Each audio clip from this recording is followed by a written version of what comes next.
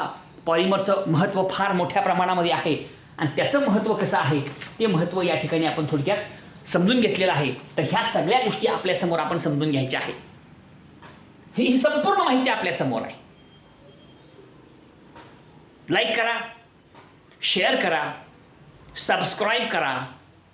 धन्यवाद.